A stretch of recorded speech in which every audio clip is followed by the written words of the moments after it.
music, kids.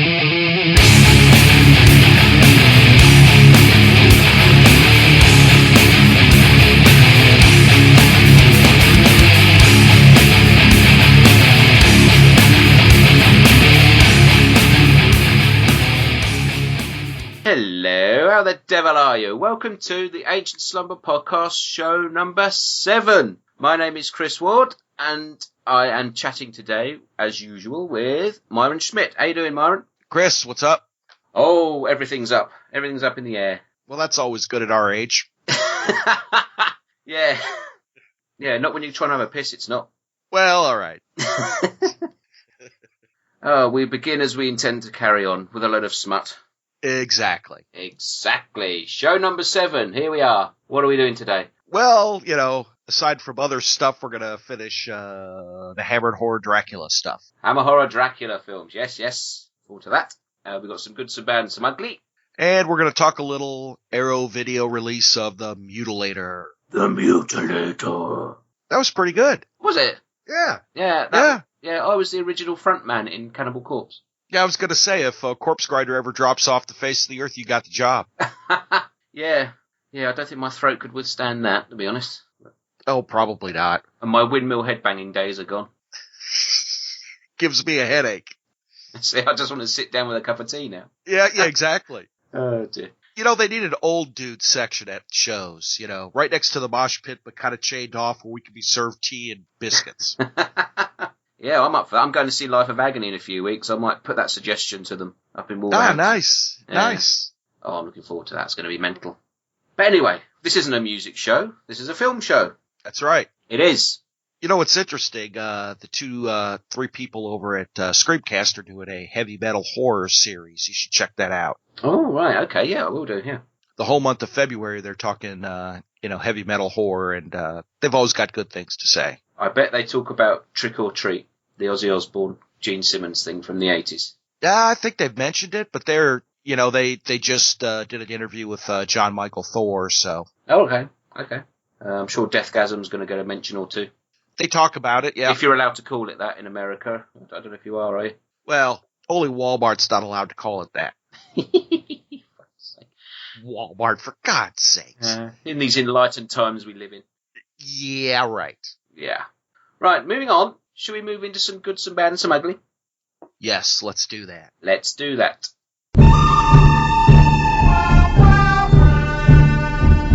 Right then, Myron, hit us with something good you've watched since the last show. I actually watched this a couple of days ago. It is called Hangman. I don't think it's called I think it's just Hangman. Hangman. It is a creepy-ass found footage. Oh, of course it is. But it's a different take on a found footage. It's good. Yes, it is. It is super just creepy. I mean, just when you watch the whole thing through and then you start thinking about it and you're going, holy shit, that's creepy. It's very, very good, and it was recommended to me by the Screamcast guys. Ah, Hangman. I don't know if that's out over here. I haven't heard of it. I think it did some circuits in 2015, but got a DVD release, Blu-ray release, 2016. Okay. So one to keep my eye on, is it? I think you would like this found footage. Would I? It's not like Creep, but it has that Creep feel to it, and I know you didn't hate Creep. No, I didn't hate it. This one's better. Okay. Anyone we know in it? Jeremy Sisto. I don't know if you know who he is. He's He's in Wrong Turn, isn't he? He might have been. Yeah, I know you mean. Is Wrong Turn on our list of franchises to cover? We will get there. Okay, I don't remember if it was on the list. Of course it is. How can I not talk about Wrong Turn? At any given opportunity, I can talk about it. Backwoods cannibal horror. Oh, yes. You ever lived in a backwoods? part of the country? Yeah, I live in the Midlands, yeah. Same thing. Okay. It's like backwoods, but with factories. Yeah, I spent 10 years in West Virginia. Not that it's backwoods, but you drive in some of the counties and you really appreciate the poverty of the world at that point. Keep the engine running and do the windows up. Yeah, well, sometimes yes. No, I'm talking about the Midlands. Oh, geez. Nice. Yeah, okay. If you say so. What about you in the good? In the good, what have I watched that's good? My little high-pitched noise was for. I watched the remake of The Crazies. You're calling a remake good? Yeah, I don't hate all remakes. I hate shit films, I don't just hate remakes. I gotcha. But no, the remake of The Crazies is very good. Have you seen it? I have it on Blu-ray. Yeah, so did I. I picked it up on Blu-ray for about 75p. That's about what I paid for it. Well, $1.50, so yeah. Yeah, I did have it on DVD with a nice flashy 3D lenticular sleeve, and then it suffered some water damage due to a leak in my room here. So I thought, oh no, I'll replace it, and the replacement DVD was about 25p, or the Blu-ray was 75p, so I might as well get the Blu-ray. There you go. There you go. You can't beat Amazon markets, can you? No, you can't, and it takes place in beautiful but vacant, poop-smelling Iowa. Oh, really? Oh, yes. Poop smelling. Oh, it stinks over there, does it? There is a stretch of Interstate 80 that goes right near the world's largest truck stop where you need a shot of penicillin to get in. And it smells like poop. Swear to God. Every time I've driven through there, which is a lot, it smells like poop. Is it farm country? What was your first clue? Yeah, it was like over here when they're mucking out the fields and the wind's going in the right direction. Exactly. Yeah, I know the sort of place. But yeah, it's a decent film. Have you seen the original? I have not. The George Romero one. Yeah, it's the original. I like it, but it's 70s George Romero, you know. Gotcha. It's very grim and very not well acted, and it's George Romero. Yeah. But yeah, the remake's very good. It plays it a bit closer to more of a zombie film than the original does. I mean, they are essentially just, you know, infected zombies, same sort of thing, really. Yeah, exactly. But no, I like it. I don't think it's brilliant. You know, I think there are bits where it drags. Maybe goes on 10 minutes too long. But overall, it's well acted. Timothy Olyphant's pretty good in it. The effects are good. It's got a nice atmosphere about it. Just a solid modern horror film. Liked it. I mean, this isn't the brilliant, the good, the sort of bad, the bad, and the really bad. You know, it's the good, the bad, the ugly. Yeah. So there you go. That was my good. My bad is a little film called The Veil. High hopes for this one. The Veil. Go on then. It's got cults. It's got supernatural stuff. Right up my alley, but it just didn't come together. It just kind of misfired, and I was more interested checking my phone than I was watching the movie. Oh, that's not a good sign, is it? No, it's not. I don't know where it fell apart. For me, it just didn't click. Okay. Fair enough. Nothing else to say about it? No, not really. Oh. It had great possibilities. It just, for whatever reason, didn't click. The Veil. I haven't heard of that one. Okay. My bad. You've heard me talk about this one before. I gave it a rewatch to see if it really was as shit as I thought it was. Butcher Boys. Oh, God. You watched that again? Yes! It sat there on my shelf, and I thought I needed something on in the background while I was doing something. I'll stick Butcher Boys on, because I didn't really remember much about it. That should have been your first clue. Yeah, I should listen to that inner voice a bit more often. Yes, we all should. Yeah, it's shit. It's Kim Henkel rewriting Texas Chainsaw Massacre again. Yeah. I don't know, it just drags. People in peril against a gang of people who want to eat them. There's a couple of good gore bits in it, but nothing you can't see anywhere else. Gotcha. I couldn't even say if I preferred it to Texas Chainsaw Massacre: The Next Generation. Ooh, that is bad. At least I can laugh at that. I couldn't laugh at Butcher Boys. It's, give it up, Kim Henkel. You've got one idea and you used it in 1974, so. Well, Kim Henkel did come in and work on Eaten Alive, and that was a good film. Yeah, but I think it was more Hooper than Hinkle, wasn't it? Fair point. Yeah, Butcher Boys, it was originally scripted as a new Texas Chainsaw sequel. I'm glad they didn't call it that, but it is fucking bad. And I do mean fucking bad. There's your ringing endorsement from Mr. Chris. I would love to see that on a DVD cover. Chris says it's shit. Can't see it happening, but there you go. Go on then, give us something that's ugly. Oh, for whatever God. reason.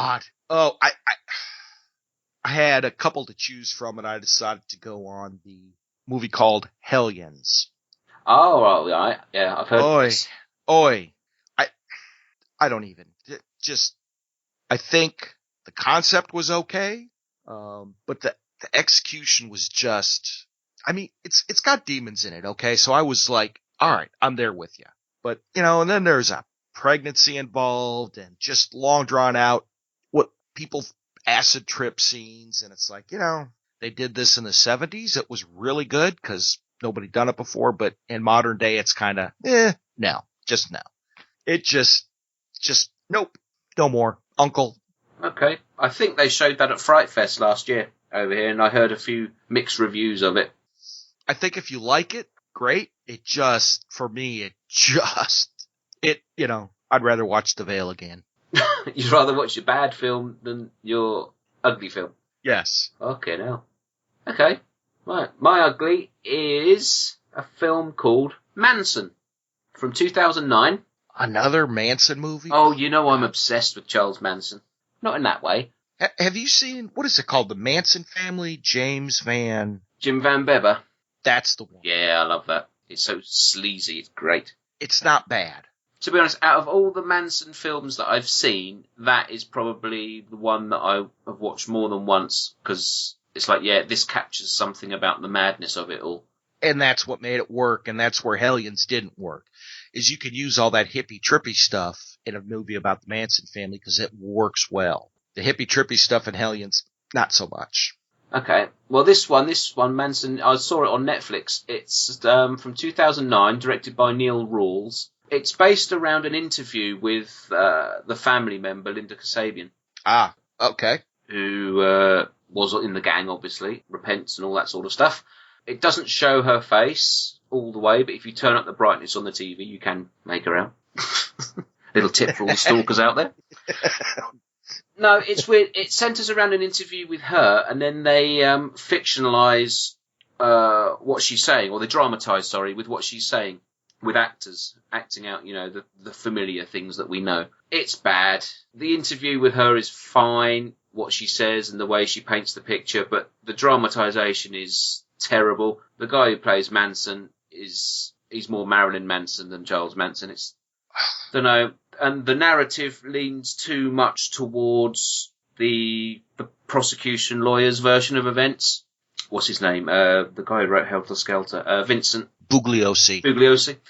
He's obviously got an influence in it, and they paint Charles Manson to be this massive cult leader who just clicked his fingers and everyone did as he says, when the truth really is that he was a scruffy little man who was no more than a petty thief who, used the power of drugs and sex to influence people. Exactly. But they really dramatise everything that Linda Kasabian says, and they make it into something that it's. I mean, obviously I wasn't there. I can't say if it's true or not, but it clashes with the other accounts of what I've read and what I've heard, and I just didn't like it. So yeah, it was an ugly thing to watch. That's why I've put it in the ugly section. It wasn't bad as in, oh, this is terrible, absolutely terrible, because there were bits and bobs. Obviously, if you're interviewing somebody from the Manson family, you're going to get something. So there was a couple of interesting tidbits in there, but, there are better accounts out there. Exactly. Here's a little known fact about me. I don't know if it was a theater movie, but I know it was a TV movie, Helter Skelter. Yes. Scared the crap out of me when I was a wee lad. Yeah, that's the one from the 70s, isn't it? Yes, it was creepy.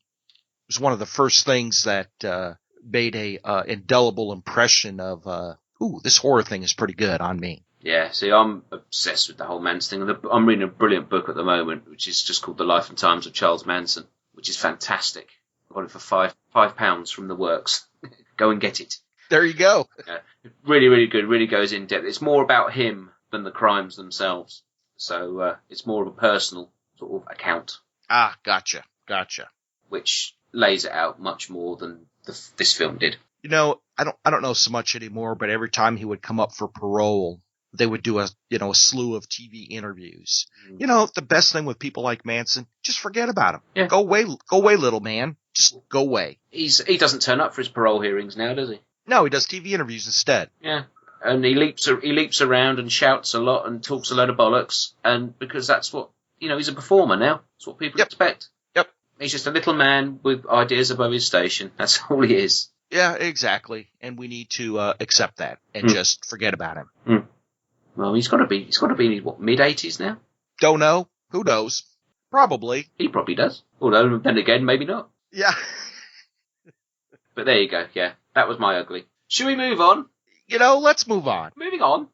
Right, we have part 2 of our Hammer Dracula series. Ooh. Don't know what that was for. Right.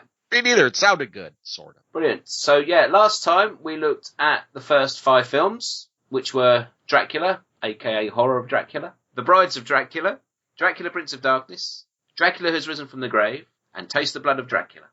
So we begin with Scars of Dracula. That's right. From 1970. Yes. Released as the same year as the other one, correct? It was. It came the same year as Taste the Blood of Dracula, so it was a bit of a bumper year for Hammer then. I can't think off the top of my head what else came out that year, but they were chucking the films out around this time. I think the Karnstein trilogy came out around this time as well. And there was a couple of Frankensteins to boot, so they were pretty busy.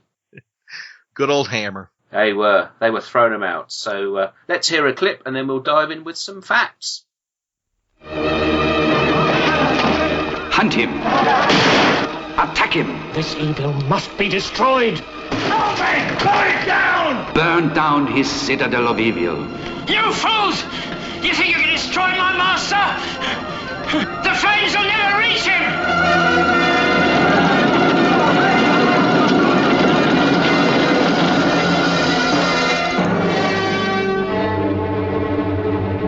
He is evil. He is the embodiment of all that is evil. He is the very devil himself. Dracula's reign of horror reaches out even further. Stop!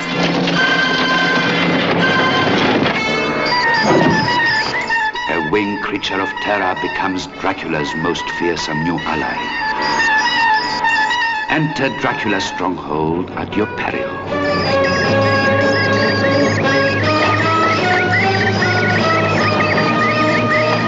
There is one way into his innermost sanctum. Hey! Hey up there! Help me! You will tell me everything! Tell me! He was here. It's true, he was here. Gone away. You must get away too. Now. One way in and no way out. There is no escape from the all-embracing evil of the humans who do his bidding. From the creature that extends his power, there is no escape, not even for the protected, from the scars of Dracula. Take her with you. You'll do terrible things to her if you don't. Terrible things.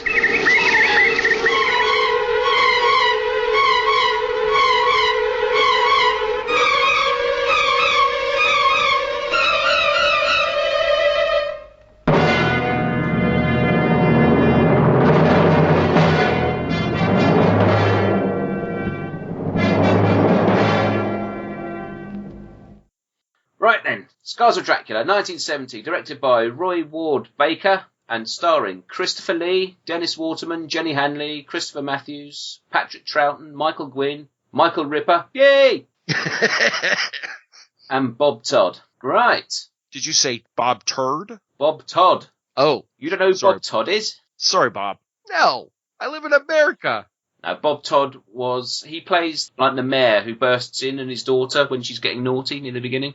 Ah, right. The guy who walks in and chases her up the stairs, that's Bob Todd. He would be known over here, he was in the Benny Hill show. The Benny Hill show. You aware of Benny Hill? I'm painfully aware of Benny Hill. Yeah, well, Bob Todd was a regular on there, so that's where most people know him from. I gotcha.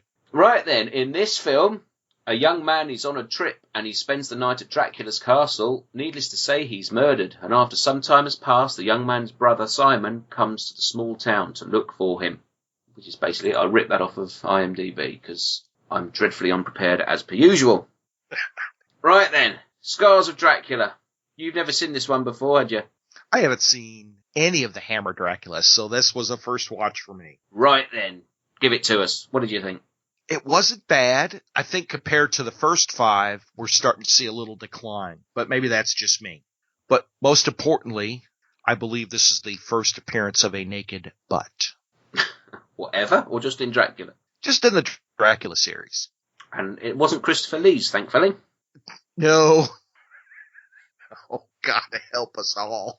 Well, it's interesting you pick up on that, actually, because, as I said, this was 1970, around the time that Hammer was starting to up their game a little bit. Right, exactly. Obviously, Night of the Living Dead was 2 years old. We'd had Rosemary's Baby and a few other bits and bobs. You know, Last House on the Left was on its way. So, yeah, Hammer were up in their game a little bit. And we did start to get a little bit of naked flesh here and there. And also, most notably, in Scars of Dracula, it's the most bloody one of the lot. There's more blood in this than any of the others. Yes, there was. It's quite brutal in places, as is the bat that we see at the beginning. Because we get to see a vampire bat. Yes, we do. Or some papier-mâché hastily stuck together and thrown around on a string. When I was watching it, I was taking a few, highlight notes. I, of course, noted the nudity. Of course, just for research purposes. Only. For research purposes only. Okay. I believe at one point a bat motorboated, and I have noted a buxom young lass. Kudos to Hammer. Oh, yes. But overall, I really, I did like the film, but and I guess we'll talk more about this, but I think we're starting to see a small decline in the even Hammer quality of Dracula films. Yeah, Scars of Dracula, I think, is a very middling Dracula film. Yes. It's on a par, I think, with Dracula Has Risen from the Grave, I think. And when we get around to doing our preferred order, those are the two that I had a bit of a battle with, which one I preferred. I think that it's notable the fact that this is Roy Ward Baker directing it, not Terence Fisher or Freddie Francis. And I think when we get to The Legend of the Seven Golden Vampires, that was directed by Roy Ward Baker, and I think there's a little bit of a style similarity between the two, particularly with the makeup on Christopher Lee, which goes really bad in the last one. When it's not on Christopher Lee, it's on somebody else. But Yes. Yeah, we'll get to that. Yeah, I think Christopher Lee looks fed up, completely fed up in this one. Well, we talked last time that apparently the guilt train is working hard on Chris Lee again. Yeah. Is he knighted? Do we have to address him as Sir Christopher Lee? He was knighted, yes. Oh. Yes. How very rude of me. Sir Chris, yes. Yeah. So, apparently, Sir Chris was again guilted in. He didn't want to put a bunch of people out of work. No. He's fine. I think they put some extra makeup on him to try and make him look a bit pale with the red eyes and all that sort of stuff. Yes. He's still got the screen presence. He still looks menacing, but he doesn't do anything out of the ordinary in this one. No. I mean, you could tell he's starting to phone these in. Yeah. We get Dennis Waterman appearing as Simon, who's looking for his missing brother. Yes. You don't know who Dennis Waterman is, do you? No. Dennis Waterman is known over here. In the late 70s, there was a cop show called The Sweeney. Have you heard of that? No. There was a cop show called The Sweeney. He was the sort of... John Thor was the main cop in that, and Dennis Waterman played his sidekick. And then in the 80s, Dennis Waterman was known for a TV series called Minder. He played the bodyguard of a second-hand car dealer in London. Yeah, very well-known TV actor. Still on TV now. Why does a second-hand car dealer need a bodyguard? Oh, because it's Arthur Daly. He was a dodgy car dealer. Okay. Who went around, doing his dodgy deals and not making very many friends. So Dennis Waterman played Terry the Minder. In America, everyone assumes second-hand car dealers are dodgy, so. Well, yeah.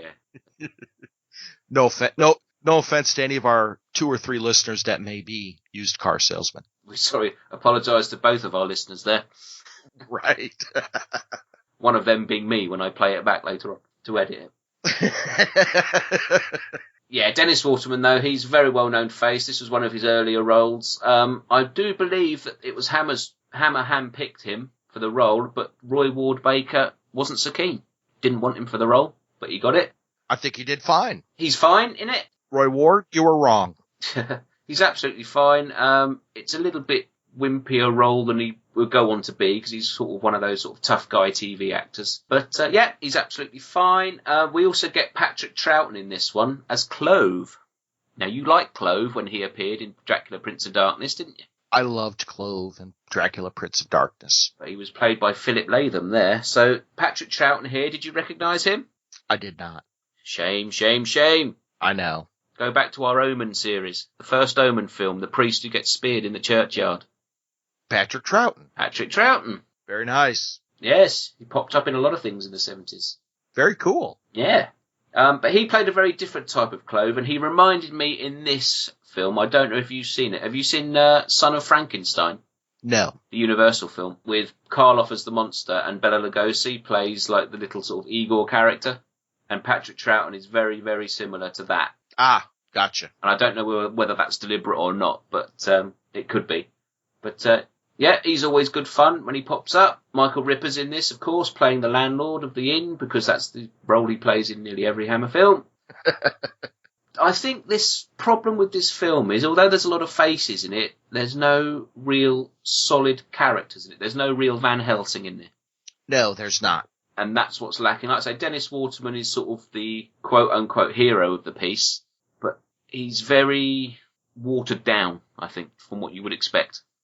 From a strong Van Helsing type character. Yeah, I think that's the character rather than him. And it's almost, who wants to follow Sir Peter Cushing?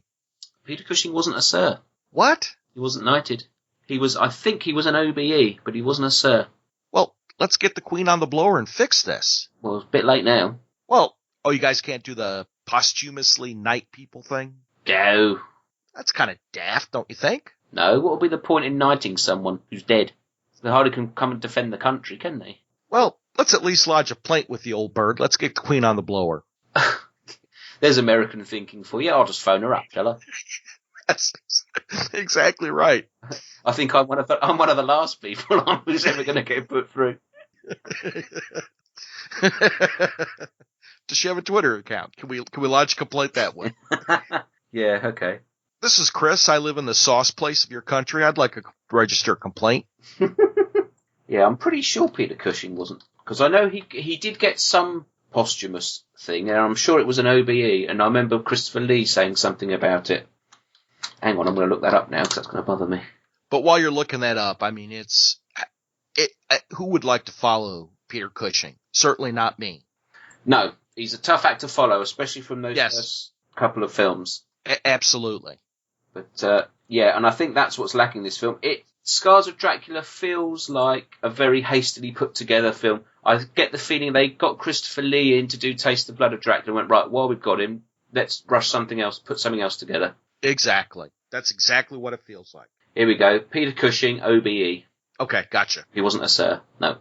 That's really too bad. That is a shame. I do remember there was a quote from Christopher Lee from when he was awarded it, and I think he said it was something like too little too late. Yes. I'm very disappointed in Queen Elizabeth. Well, you and me both, but I have been since. We won't get political here, but there we go, yeah. I wonder if Donald Trump wants the job of monarch in England. Can you take him? Well, yeah, we'll see what happens there. Well, we did give you Piers Morgan, so. Yeah, but I think we sent him back, didn't we? Yeah, you fucking did, didn't you? We did. Couldn't we just floated away, moved the country somewhere else so he couldn't find his way back? We're trying to give away Donald Trump, but it just isn't working. Got no takers. I love all these people, I mean, like Barack Obama's come out and said, oh yeah, there's no way Donald Trump's going to be made president, and then you hear, Trump's doing really well in the polls in this part of the country. And, oh shit. What are you guys doing over there? I ask myself that every day. So what's your rating? My rating on Scars of Dracula, I'm going to give it a 3. 3 coffins out of 5. It's got a bit of atmosphere to it. I like the fact that it's a bit bloodier. It's pretty cool to see Dennis Waterman in an early role. There's a bit more nudity, but it's not a film that leaps any higher than that. It's like there's no ambition to it. It's just, let's knock out a Dracula film. We've got Christopher Lee. Let's do something. Exactly. I went with 3 out of 5 coffins too. Yeah, we agree on that one. Yeah, it's a very middle. It's not bad. It's not bad at all. You know, if you were perusing the channels late one night and it was on, sit and watch it. It's perfectly enjoyable. I had to go back and look at my rankings. I gave the first 5 we did, and I put it on par with Brides. So yeah, I mean, it's a solid 3 film. Okay, yeah, we're agreed on that. It's a 3 film. Right then. Let's move on to the grooviest of the Hammer Dracula films. Yes. It is the grooviest, for sure. It is. We are moving on to Dracula, AD 1972. Woo! Yesterday, Dracula was the most fearsome being the screen has ever seen. Today, tonight, you could be Dracula's next victim.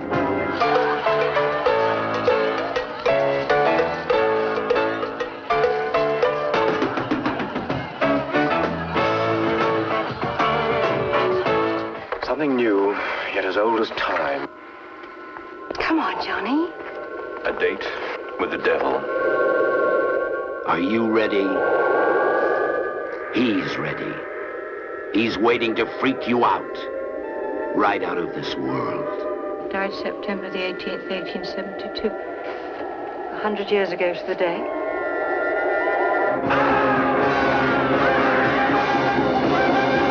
You who witness it must swear before the name of the devil to keep it secret. Who knows about vampires, for God's sake? My grandfather died fighting a vampire. The most terrible, the most dangerous vampire of all time. The year is 1972. A leap year in horror. A vintage year for vampires.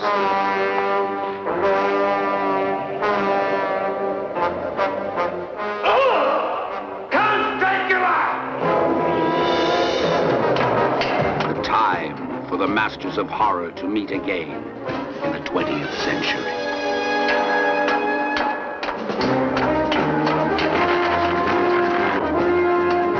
Come to me, Count Dracula!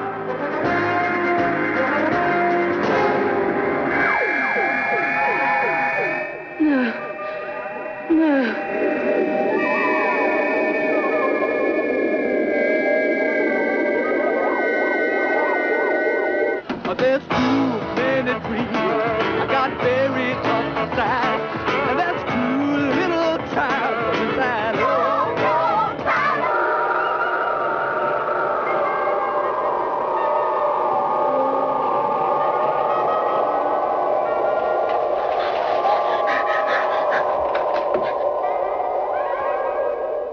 The nightmare's over.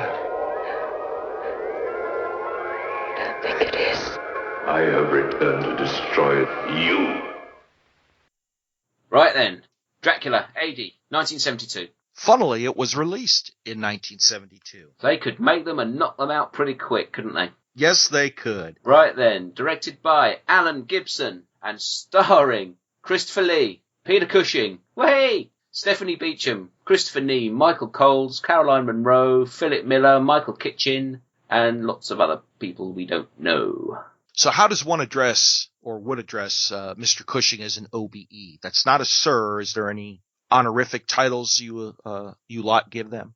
You can either call him Peter or Mr. Cushing. Nice. Well done. I think the OBE is just more handy if you're typing out a letterhead or something like that. Ah, gotcha. Right then. Go on then. Loved it. Great I knew film. you would. I mean, this one it's my favorite out of all. Okay. It is absolutely batshit, off the wall, groovy, crazy, love the costuming, 1972, great stuff. It's great stuff. I don't remember, but remember the house party scene? Yes. You know, where they just kind of crash a house and they're partying away, and Did somebody yell fuzz, or what was the cops thing? Yeah, fuzz. That's slang name for the police. Yeah. I loved it. And then they got the weird, creepy dude who's like waiting until the last second to leave. Oh, Christopher Neame, yes. Yeah. Yeah, I rewatched this last night, so it's very fresh in my mind. It's great stuff. Excellent. Well, I'm glad you enjoyed it. And I didn't note it, sadly. But I think there was nudity in this one, right? A little bit. Yep. Right, let me begin. Go ahead. People often say to me, you always get asked, what was the first horror film you saw? This could be it. It was either this or Jaws when I was very, very young. And I remember this being on the telly, and I sat and watched it with my sister. So, straight away, I've got endless nostalgic love for this film. Ah, gotcha. This is one of my very early things. This is my favourite of the Dracula series. I'm not surprised. I know, if you ever, you can't now, but if you ever met Christopher Lee and said you liked this film, he'd probably beat you with his walking stick, because he hated it. Did he really? Yeah. They obviously persuaded him back for this. I know. Lots of people hate this film, and it's really weird because obviously it's not Dracula in the fullest sense of the real character in modern day London. Isn't that part of the catch of the movie? Well, I mean, after Scars of Dracula was the last of the Gothic ones. Where else were they going to go? They told that story so many times over the previous 5 films. They obviously wanted to do something different. They managed to bribe Christopher Lee with something. They got Peter Cushing involved. Maybe it was the fact that Cushing was doing it that Christopher Lee came back to do it. I don't know. But it's such a fantastic film. We open up on that house party scene with the band Stoneground playing in somebody's lounge. I know, right? Chelsea apartment. I always find it odd that when the mother of the house is talking to her posh son and she says, I only told you to invite 1 or 2 friends. And he says, I only invited the Stoneground. You think, how the hell do you know a band like that? But yeah, I mean, Stoneground, it's an early 70s American rock band fronted by someone who looks like Jeff Goldblum. Exactly. Loved every minute of it. At an apartment in Chelsea. It's awesome. Yeah, it's brilliant. It sets the tone, even though I've always said this film feels more like 1968 London than it does 1972. It's very, very groovy. There's a cracking soundtrack on it, which I really must get the vinyl of. It's good stuff. You even look at the cover of the DVD, it looks like one of those typical 70s collages put together. A busty Stephanie Beacham, a fast car, and Dracula's face looming over the top. It's brilliant. It's perfect. Yeah, in this film, we get the opening fight between Dracula and Van Helsing back in the 19th century.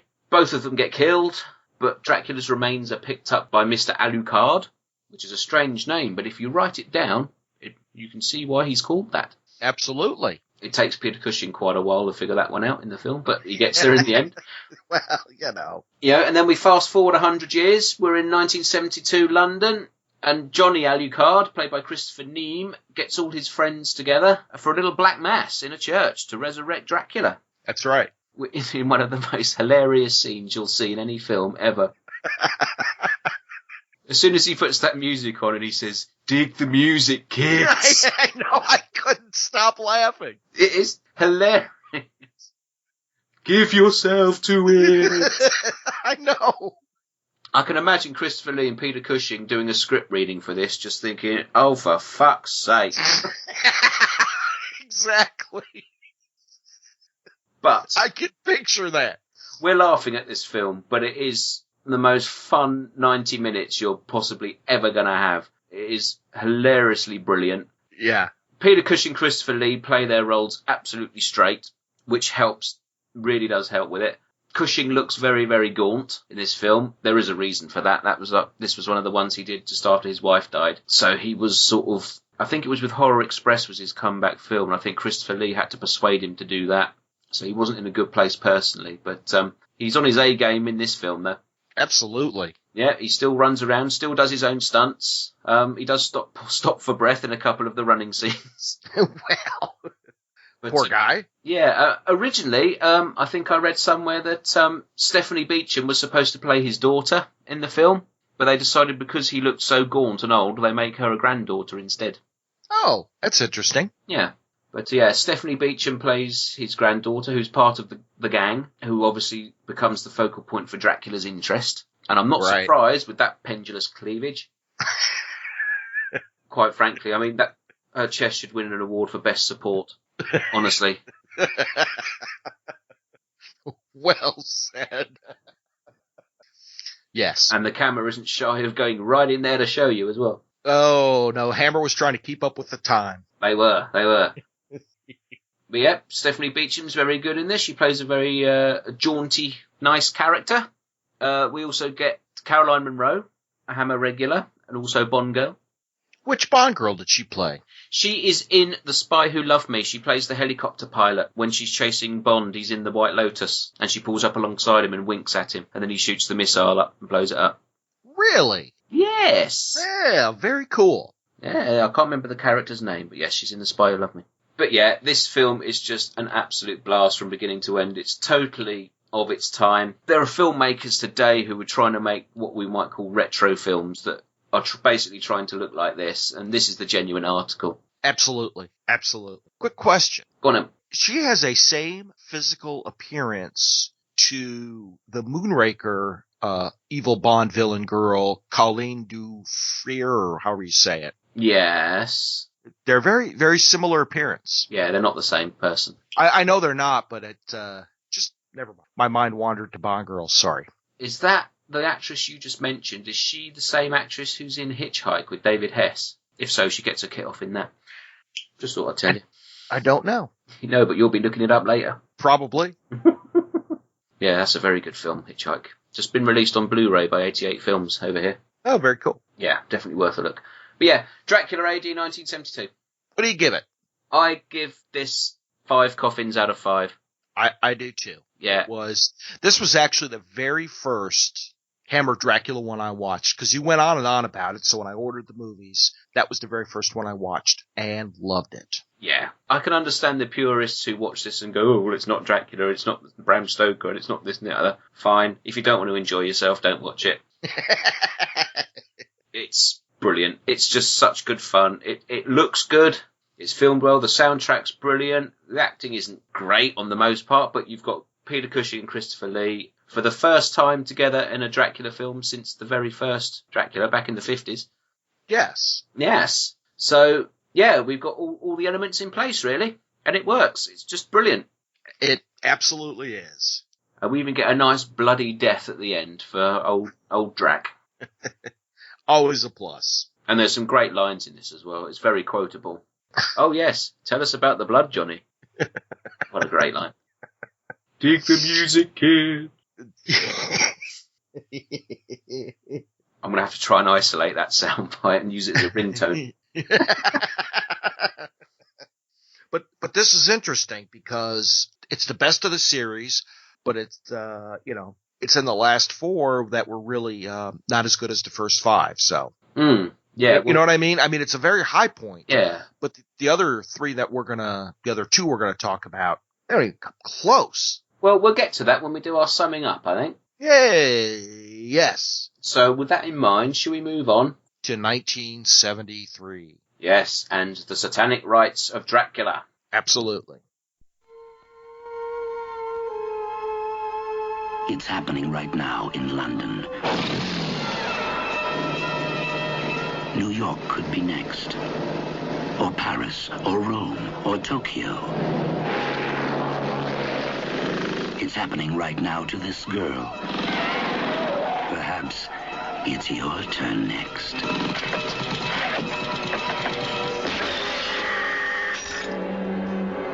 We are not dealing with ordinary criminals. The real force is more sinister, more obscene than any monstrosity you can think of. Lord of corruption, master of the undead. Count Dracula.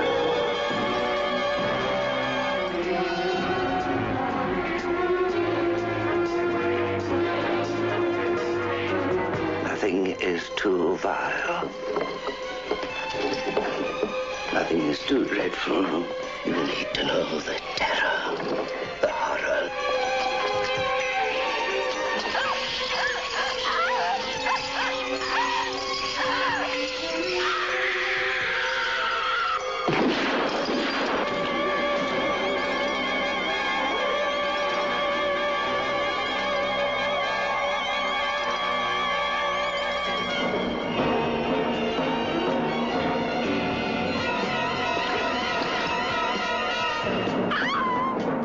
Is that what you want, Count Dracula? A last blaze of utter horror and violence? Ghastly annihilation of an entire planet? Is this your own death wish?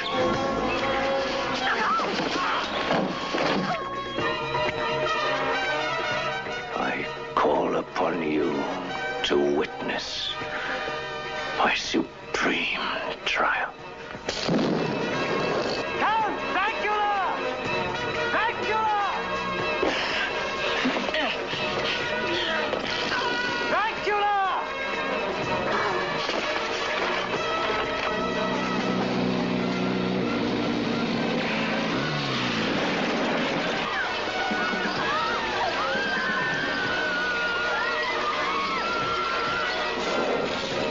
Revenge has spread over centuries and has just begun!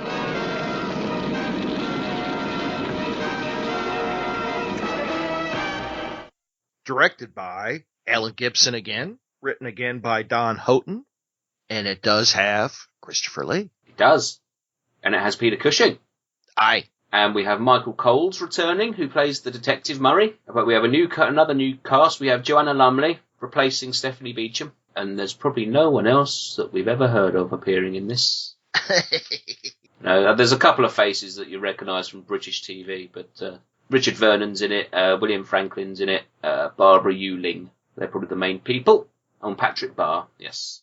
So yeah, 1973, I think Hammer thought maybe we've got Peter Cushing, we've got Christopher Lee, we've got Dracula in London, let's do one more. Exactly. I only have 3 notes written about this. Go on then. That's 3 more than me. I absolutely love the lamb wool lined vests that every villain uses. Yeah. Oh my God. I nicknamed them the Order of the Furry Vest. Yeah, well, it's cold out there in those country mansions. Well, let's say fuzzy vest, not furry. I Yeah. like fuzzy better. But oh my God, every bad guy had one of these vests on. It was absolutely hysterical. Did you notice the mini reel-to-reel recorder in the watch? Yeah. I noted how very cute of them. Yeah. Well, there's a lot of James Bond Hammer crossover bits and bobs. Yeah. You can pick up. Caroline Munro, for instance. There you go. Yeah, there you go. Yeah. And sadly, that was the highlights of the film for me. Yeah.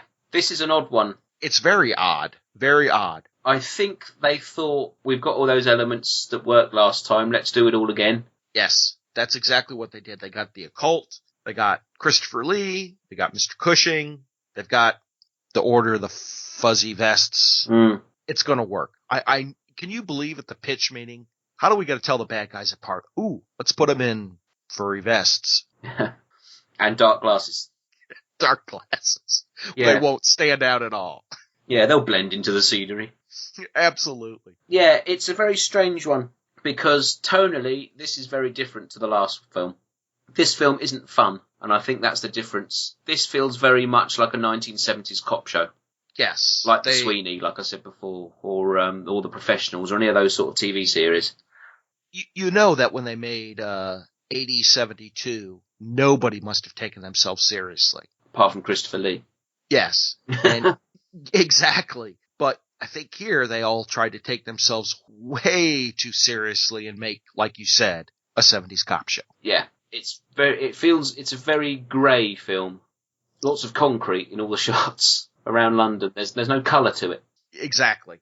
It's more downbeat. You get lots of wacka wacka wacka wacka guitar soundtracks. So it really does sound like The Professionals. Yes. If you remember that show. Christopher Lee doesn't have a lot to do in this one. Peter Cushing is his usual gallant self. He's probably the best one in it. I quite enjoyed Michael Coles as Inspector Murray again, even though Murray seemed to have forgotten everything that happened in AD 72. Someone must have wiped his memory, and then he's come back to find Van Helsing to find out what all this vampire nonsense is all about. Exactly. Couldn't stand Joanna Lumley as Jessica this time round. I can't stand her in anything anyway. But she wasn't fun like Stephanie Beacham was in the first one. Yeah, agreed. The first one, the last one. She was very bland, very downbeat. Yeah, it's an odd one. They're trying to set up a big occult conspiracy of Dracula, becoming a big businessman and he's trying to bring back the plague or something, isn't he? Something weird like that. So he could wipe out all of humanity as revenge, although we don't find what revenge for, because nobody ever actually says. But that's all Peter Cushing, all Van Helsing says is he wants revenge on mankind. For what? What have they done to him? It was the business-like meeting where Peter Cushing was just kind of sitting there. There was just like, okay, I'm done, I'm out. That's it. Yeah. It's an odd one. Yeah, they used the mansion that I think is the same country house that was in Devil Rides Out, from a few years before. We've got a Chinese woman who's sort of the head of the occult there. There's a lot of nudity. There's a little bit of, a sacrifice ritual going on. Yep. And they take all her clothes off and then stab her with a knife. And there's a few interesting things they could have in the setup, but it's an episode of The Sweeney, basically, with Dracula as the villain. Exactly. Yeah, they could have brought Dennis Waterman back in, couldn't they? To reprise his role there. Absolutely. Yeah, I do remember seeing this years ago when I was a teenager. It was on telly and I taped it, and for ages it was the only Dracula film that I had, so I watched it loads and loads. And I really liked it when I was a teenager. I actually, in English class at school, I rewrote it. I took the scene, the scene where Peter Cushing comes face to face with Dracula in the office? Yes. I did that as an English essay and I rewrote it. And I wish I still had it because I think I did a better job, to be honest. You probably did. But I don't know why that scene, I do like that scene. It's very good. But yeah, I just thought it needed a bit of change. Have you ever seen the Kolchak Night Stalker American TV show? No. This movie would fit as an excellent Kolchak Night Stalker episode. Okay. By the way, if you ever get a chance to see any of those, I think you, with your love of Hammer horror, would appreciate them. You would just, I think you'd eat them up. Okay. I shall add that to the list. But yeah, there's not a lot else to say about this film.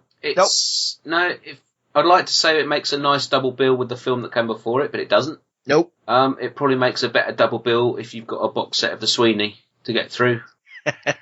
You could stick this on the end, and tonally it fits right in. For me, it was the most forgettable of all 9. Yeah. I think it's the most forgettable, possibly, but I don't think it's the worst one. If that makes sense. Really? Yeah, it's not my least favourite. We've only got one movie left. Okay, in fact, I've just called up my Letterboxd review, and I did give this 3 stars. What? Yeah, I'll tell you what I wrote. I wrote, the second of the Hammer Dracula films set in modern-day London, this lacks the campy kitsch of Dracula AD 72, and seems rather flat in comparison. You do get Lee and Cushing going head-to-head for the final time as Dracula and Van Helsing, but it all seems rather tired. Yeah, 3 stars. I might go a little less than that. I might go 2.5. I gave it 2 out of 5 coffins. Yeah, I'm going to give it 2.5. Because, again, I've got a little bit of nostalgic love for it, just because it was one I had on video for a long time. But yeah, it's not one I'm going to return to very often. It's public domain, I think, so if you want to watch it, it is out there online. You haven't got to pay for it, which is probably best. I paid $5 for it. Well, that's not my fault, and I'm not reimbursing you. I'm still waiting for my $10 reimbursement from the next generation. Fuck off. You should be paying me for recommending these things to you. Right then, should we move on? Let's do it. Right. 1974, The Legend of the Seven Golden Vampires. Or as I like to call it, the dying breath of the Hammer Dracula series. Yeah, let's play a trailer.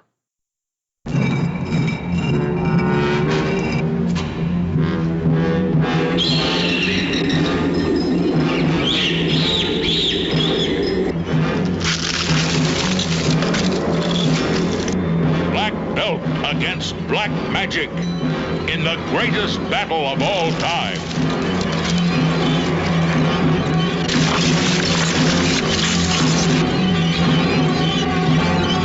As the 7 brothers and their one sister meet Dracula.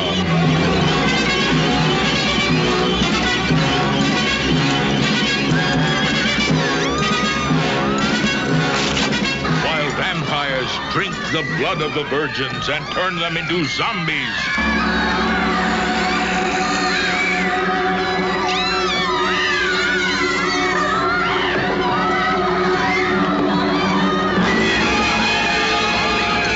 You haven't seen Kung Fu until you've seen the 7 brothers and their one sister in action against Dracula.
See the 10,000-year-old monster disintegrate before your eyes as the seven brothers and their one sister meet Dracula.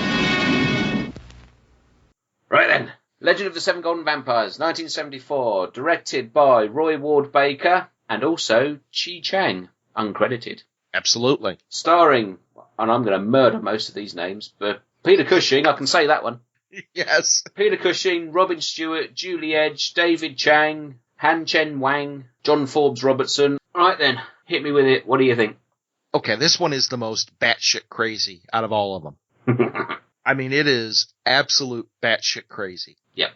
We have a obvious kung fu Shaolin thingy passing a nativity scene on the way to a castle. What the hell's a nativity scene doing? But whatever. Who meets up with Dracula, blah, blah, blah. There's 7 golden vampires in China. I need your help. Oh, sure, but I'm going to take over your body. So now we have Dracula possessing a kung fu master. God help us all. Yeah. And it just goes from there. It's basically, it's Shaw Brothers meets Hammer. This was a year after Enter the Dragon, so kung fu was everywhere. Exactly. Hammer, they were losing ground by this time.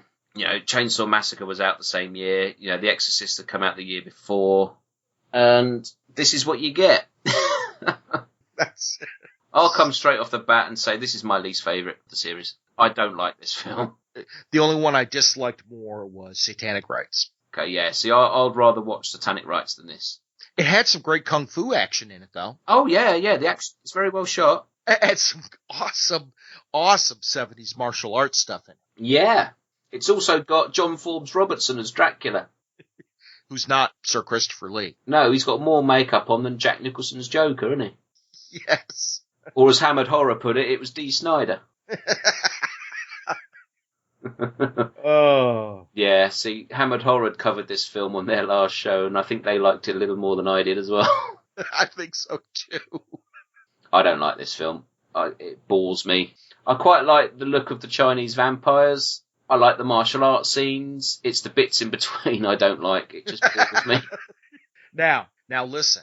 Those big bats that they wore, those necklaces. Yeah. I know if Flavor Flav has ever seen this, he is thinking, how can I integrate a bat with my clock? That's it. And you gotta love it. At one point, doesn't somebody pull off one of the bats and actually let the air out of a vampire? Yeah. There's all sorts of nonsense in this film. I know. But sticking with the Public Enemy thing, we've got Peter Cushing back as Van Helsing fighting the power. Hey, do you see what I did there? Hey. Yeah. Yes. I don't know how they sold this to Peter Cushing. He was obviously short of a few quid. Especially after they made him stand in the middle of the Chinese desert with that ridiculous pith hat and what looked like a light pink scarf around it. Yeah, he looked a bit like Kenneth Williams in one of those Carry On films. I'm like, this is Peter Cushing. Why are you dressing him that poorly? Yeah. The scarf. Yeah. At least now we have the knowledge that Star Wars was only a couple of years away. It gets some credibility back. You can see why Christopher Lee said no to this. Oh my God.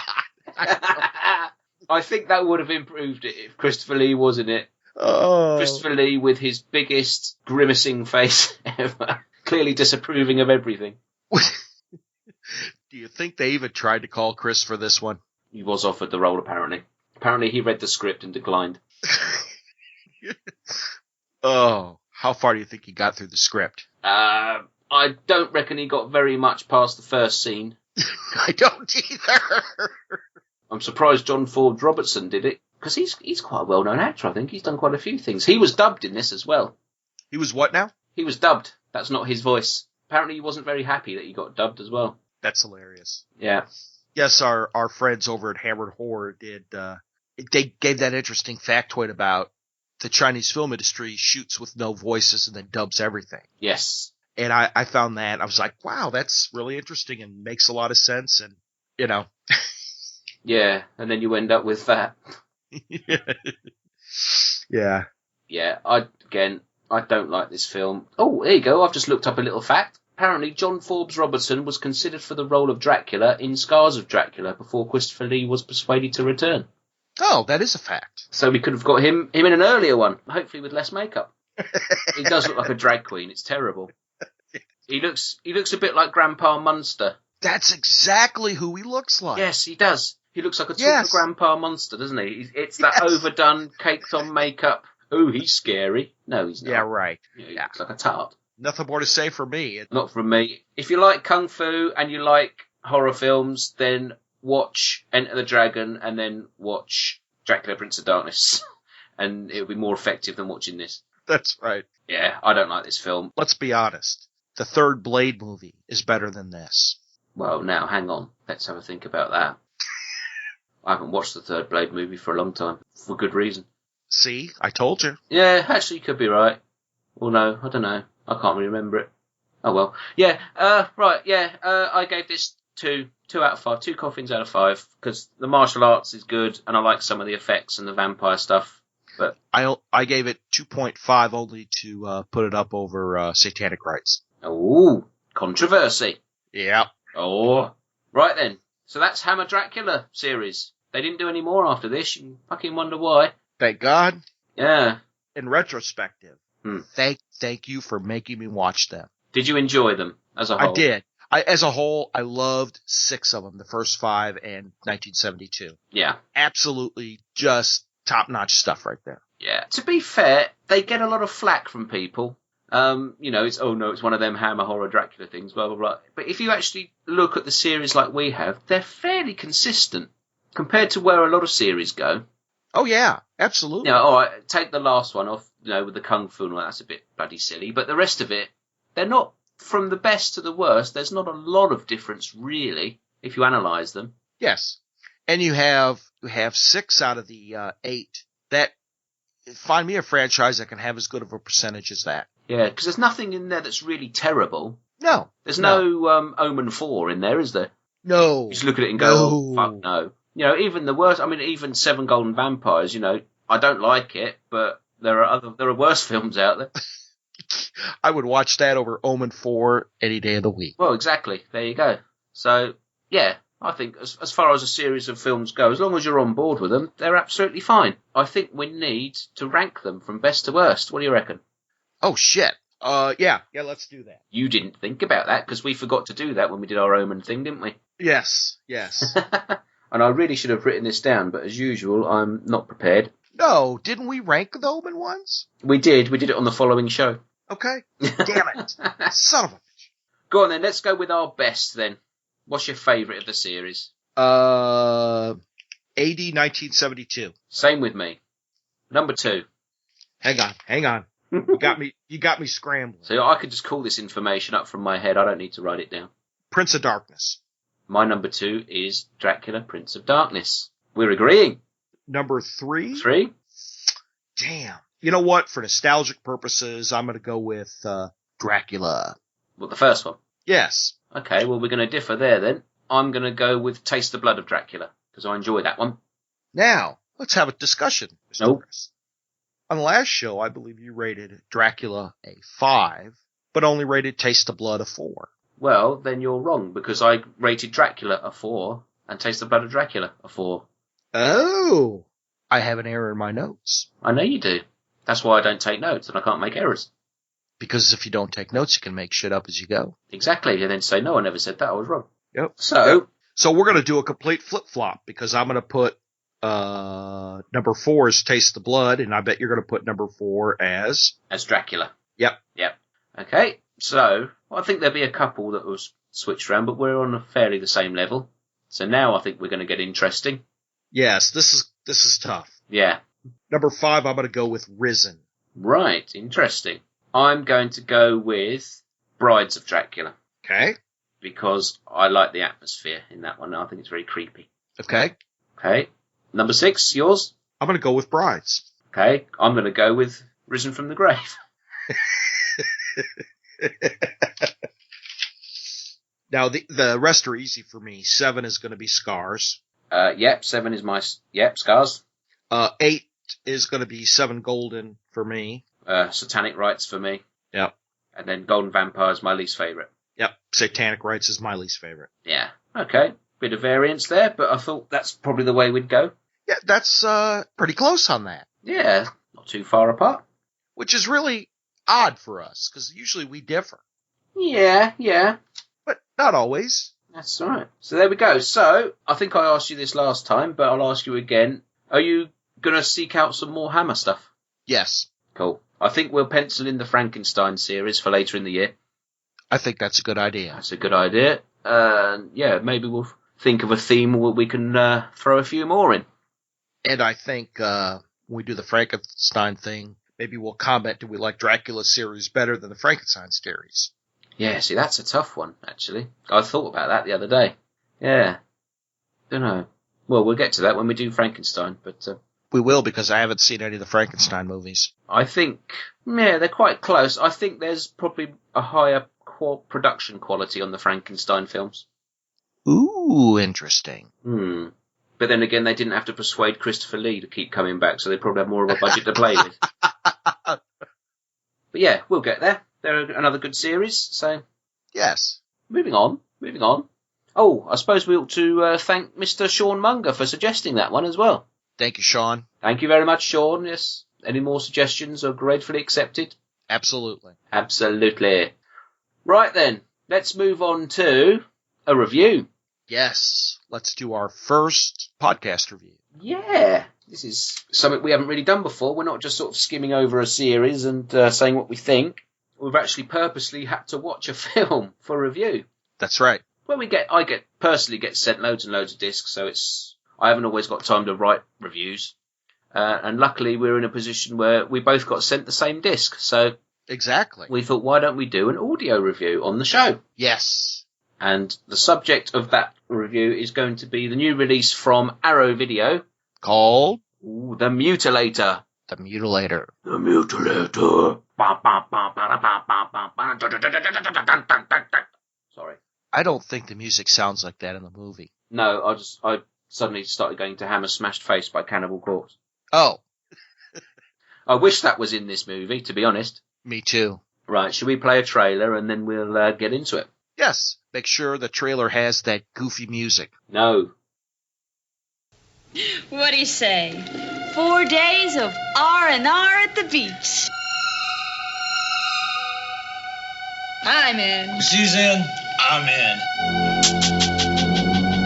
Sounds good to me. I got a bad feeling about this.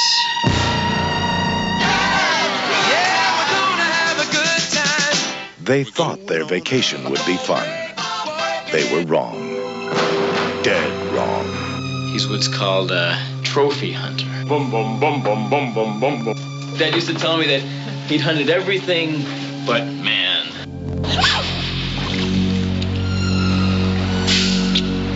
Hey.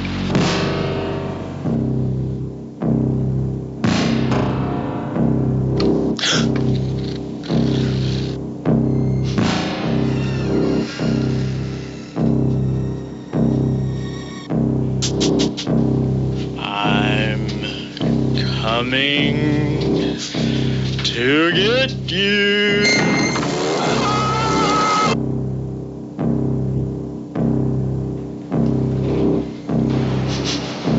Ralph?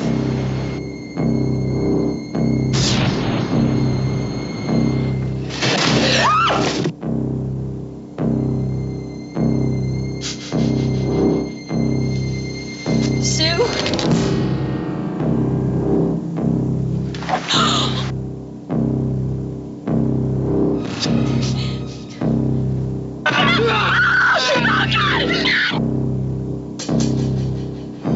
School was hell, but vacation was murder. The Mutilator.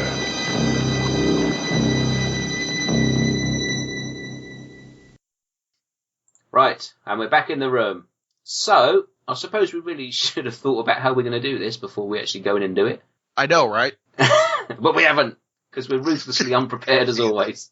Not giving it one damn thought, like, oh yeah, let's just do a review. Sure, let's just do that. Yeah, why not? Stream of consciousness, just let it all out. Exactly.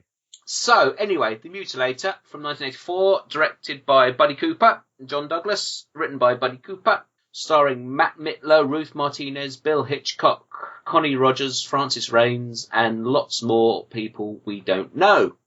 Right, yeah, so Arrow Video over here in the UK and now distributing in the US. They have a wonderful history of getting these older cult classic films and giving them a spruce up. And this is the latest one. It's a slasher from 1984, which I suppose is quite late in the sort of slasher boom, really. Although you did have Nightmare on Elm Street the same year, which put most other films in the shade at the time. But yeah, this is basically about a young boy who accidentally shoots his mother and kills her. And his dad goes a bit demented, as you would do. When we skip forward for a few years, the young boy is now a teenager who looks suspiciously in his early 40s. And he goes to his father's beach house with his friends, and people start dying. I wonder who's doing it. What do you think, Myron?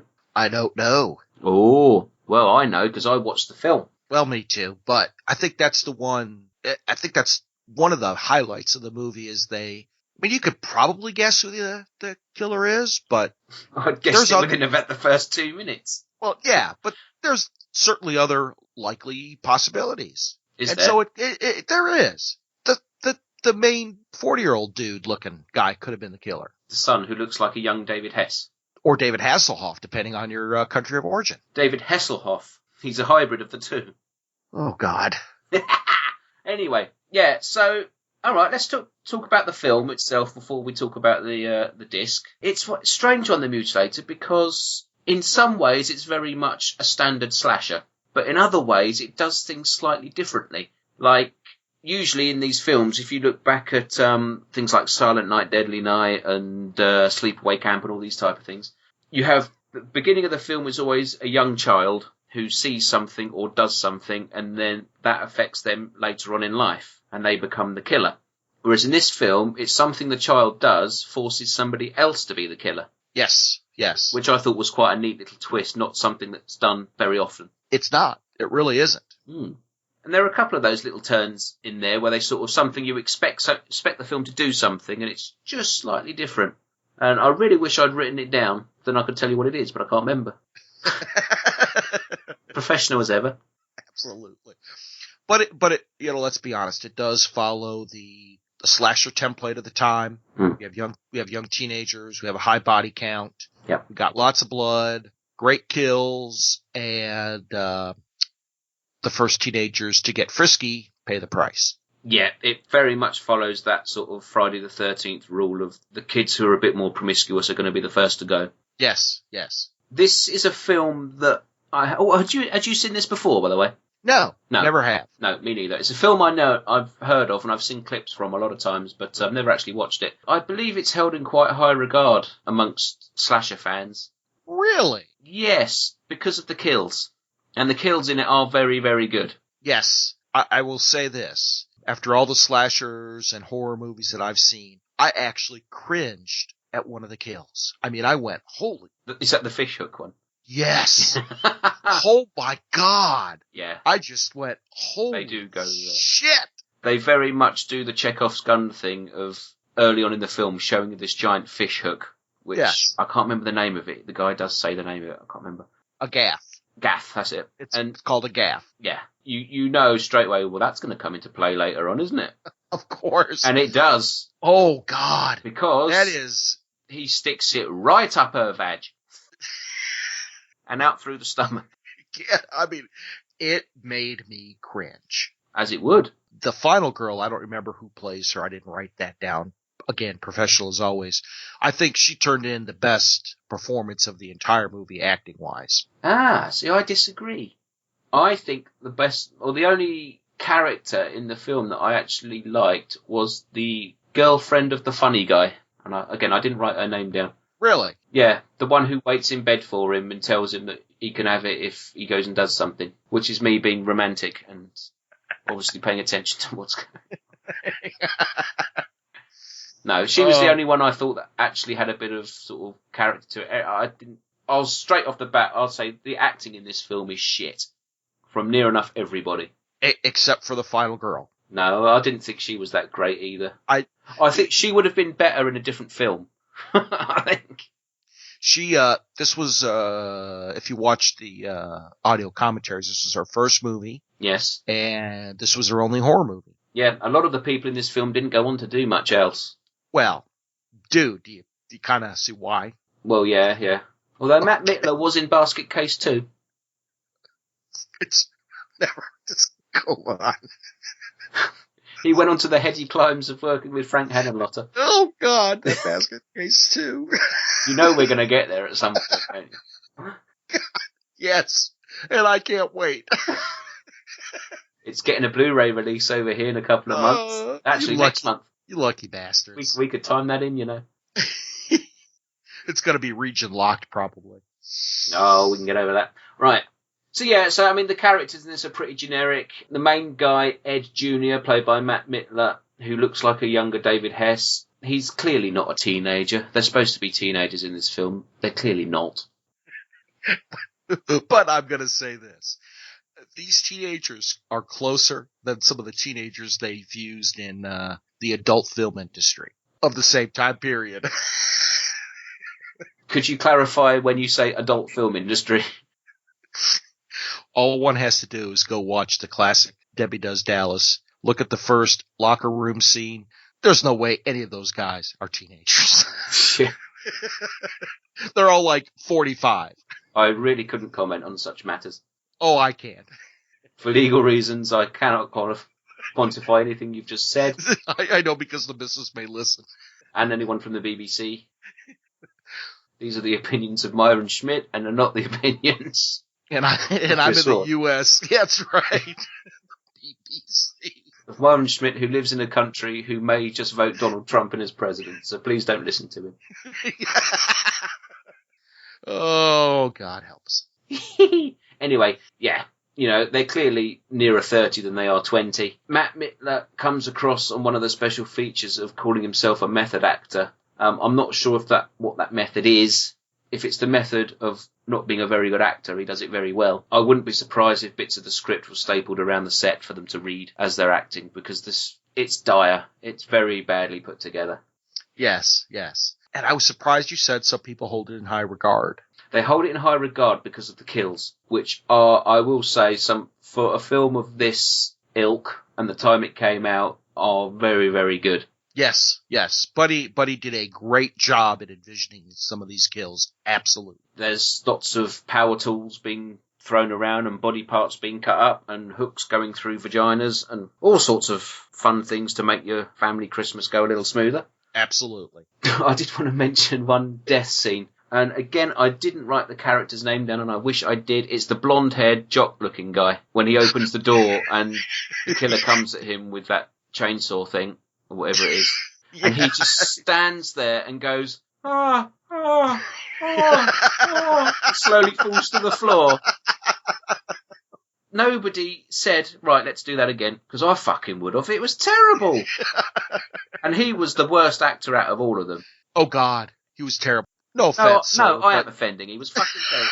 He got paid for that, to stand there and go, He was one step away from going, oh no, please don't do that. Sorry, you got a chainsaw running up your gullet, mate. Make it look like it hurts a little bit. Oh. Fuck's sake. But it makes it sound like I'm really down on this film, and I'm not, because I did get a little bit of enjoyment out of it.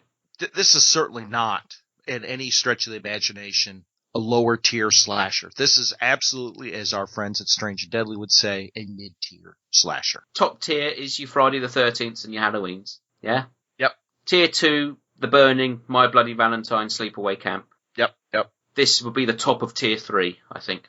Yes. There you go. Yes. Because you got films like The Prowler, who is much better than this. So, yeah. This is a top tier 3. It's probably on a par with Don't Go in the Woods Alone or something like that, actually. Yeah, exactly.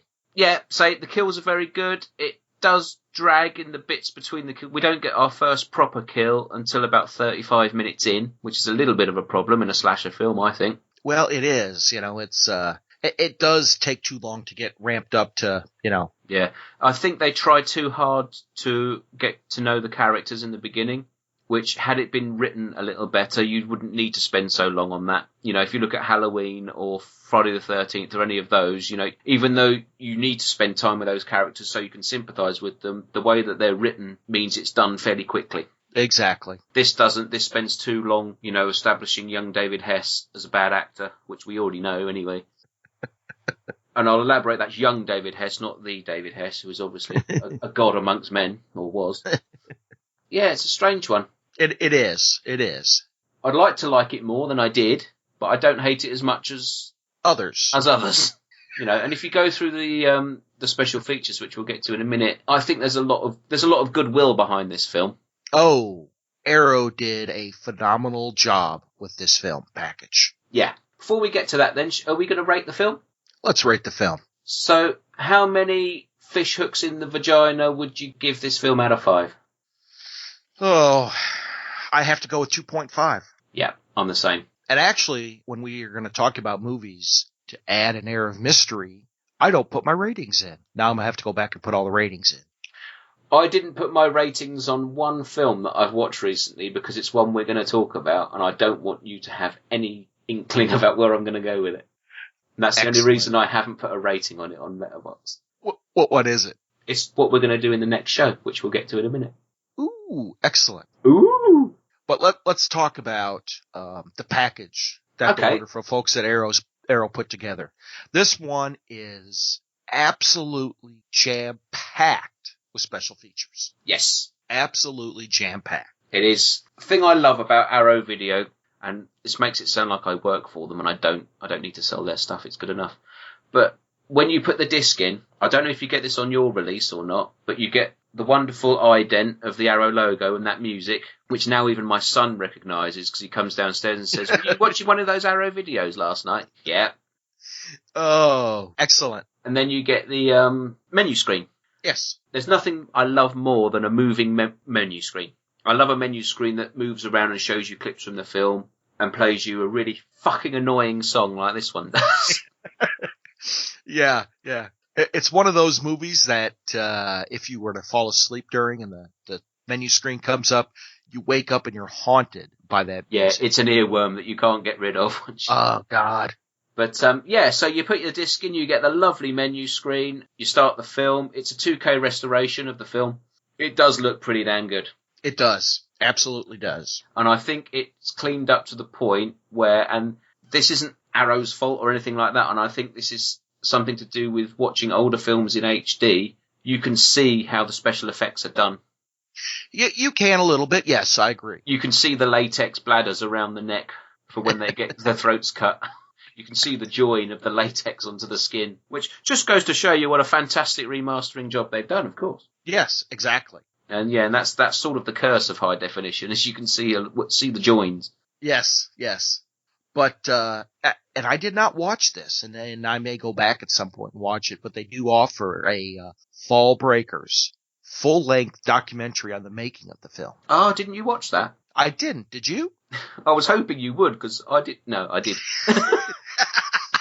I was watching it before we went on air, actually. Okay. I've watched about an hour of it. It goes on for an hour and 15 minutes. So I will watch the last few bit of it afterwards. But was it any good? Tell us, Chris. Yes, it was actually. Like I said, there's a lot of love for this film from the people who made it. It was sort of a labour of love from the director, who seems to be something of a local celebrity in the town where he's from. It, I did watch the audio commentary with him, and you definitely got that impression from Mr. Cooper. Absolutely. It reminded me a little bit of, if you go into the history of Night of the Living Dead, and you hear about how Romero and Russo and all those people, got the locals involved and got the funding and put it all together and all that sort of stuff. It was very much like that, very hands-on. Yep. Everyone pitched in. Which, by the way, if you can ever get a hold and watch that making of documentary, it is absolutely a brilliant movie. Which one?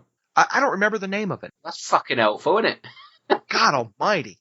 I even wrote a review about it. It was a very well done documentary. Oh, yeah, Birth of the Living Dead. Thank you. Yes. So, yeah, you watch the documentary. They interview most of the principal cast and the people behind it. Yeah, a lot of love went into it. Everyone speaks very fondly, and they talk about some of the stunts that went wrong and some of the special effects that went wrong. But generally, there's no real surprises in there, but it's quite an affectionate look at the film, really. Yeah, yep. It sure sounds like it. Yeah, which is good. There's also Mutilator Memories, when the special effects guy, Mark Shostrom, looks at some of the work that he's done. Right. Which is another good feature. Oh, that's where I've seen him. He'd done effects on A Nightmare on Elm Street 2. Okay. But he's also done Videodrome, the first Nightmare on Elm Street, Witchboard, Elm Street 3, Evil Dead 2, Poltergeist 2, Phantasm 2. He's done loads of stuff. Yeah, no shit. All the big names. Star Trek Voyager, Return of the Living Dead, Necropolis. Shit film. But yeah, Toolbox Murders, the remake. The Toby Hooper remake. Yep, he worked on that as well. Yeah, he's got quite a good body of work there. And there's also a wonderful feature, which I'm sure you've watched lots and lots, about the music that's in the film. Yes. Yes, because that song is just so damn catchy. Like syphilis. And it does the damage as syphilis does. Only it doesn't take 25 years to hit the brain. It goes there right away and just leeches IQ points out. Yeah, it's one of those early 80s. It sounds like a bit like the theme tune to the Dukes of Hazzard, doesn't it? That was better than this. Oh, yeah. But it's that sort of tune, that sort of slightly country and westernish pop song with a huge chorus.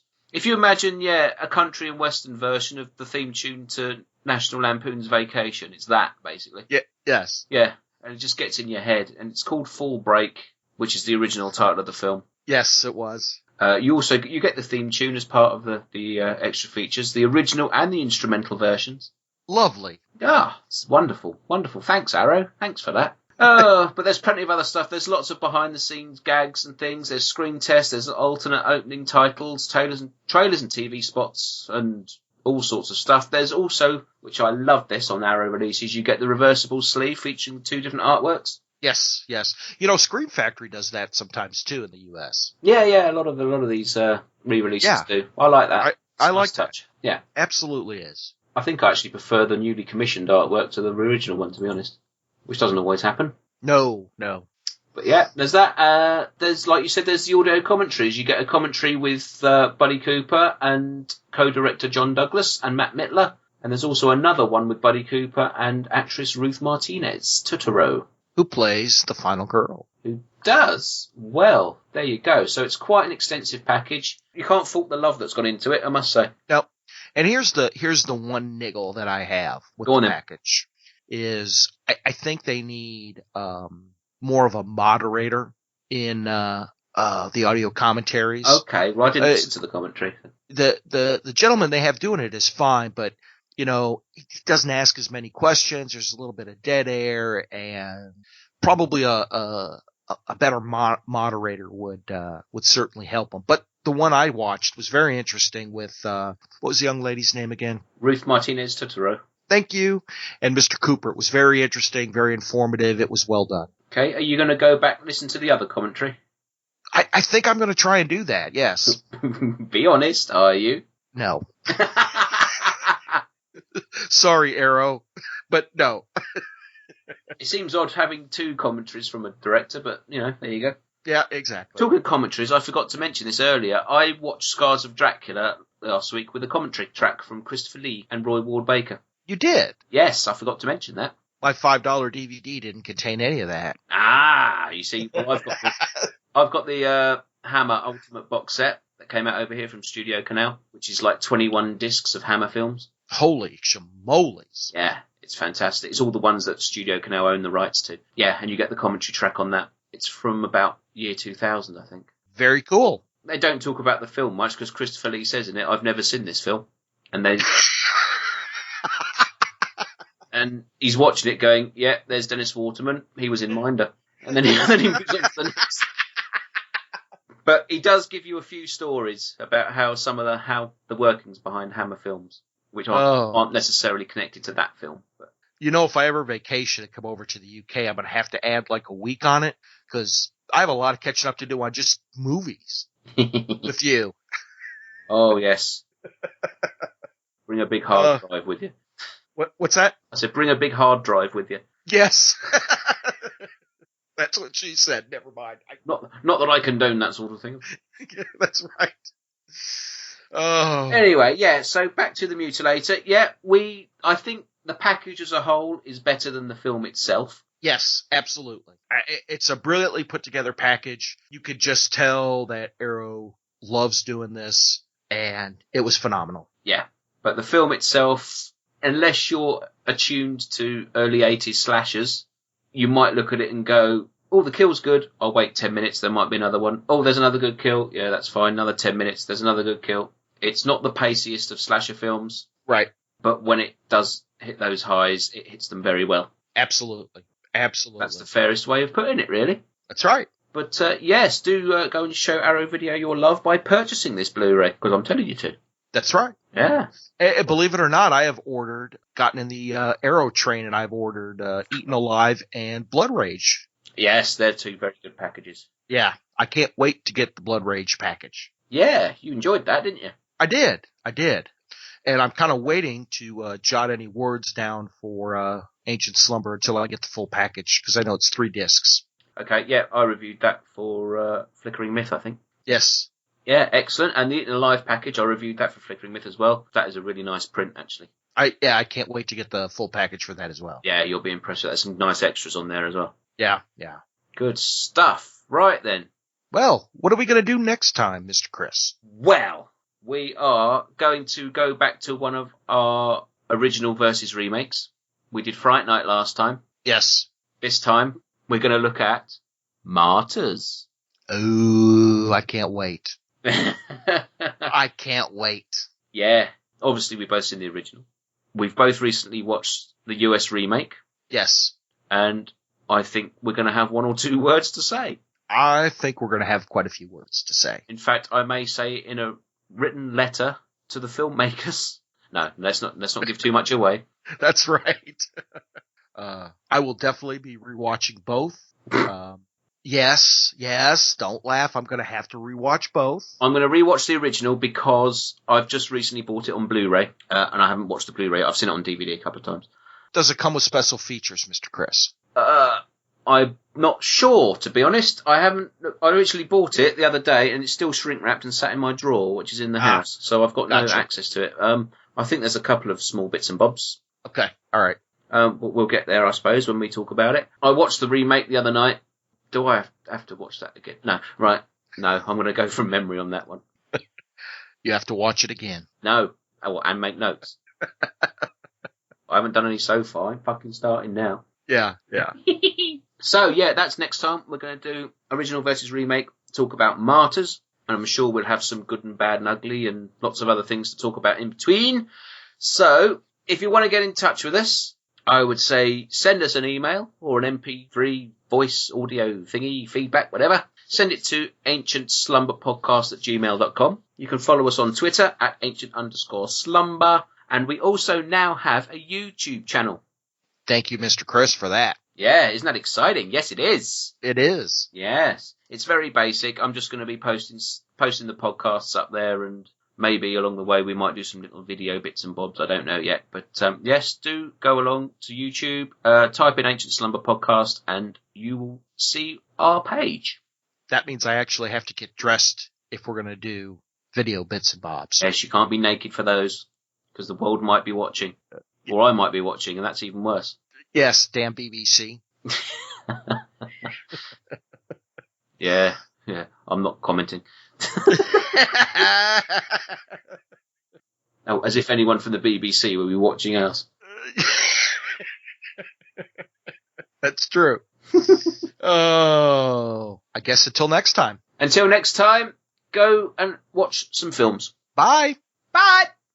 Let it flow into you.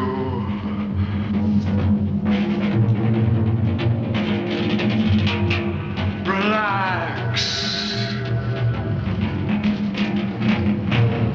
Give yourself up to it.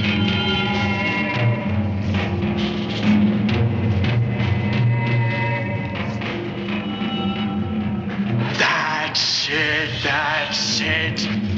Now you've got it together, that's it. Let it go, let it go. Feel it happening like a great ocean gathering you up. the silken shrouds of death.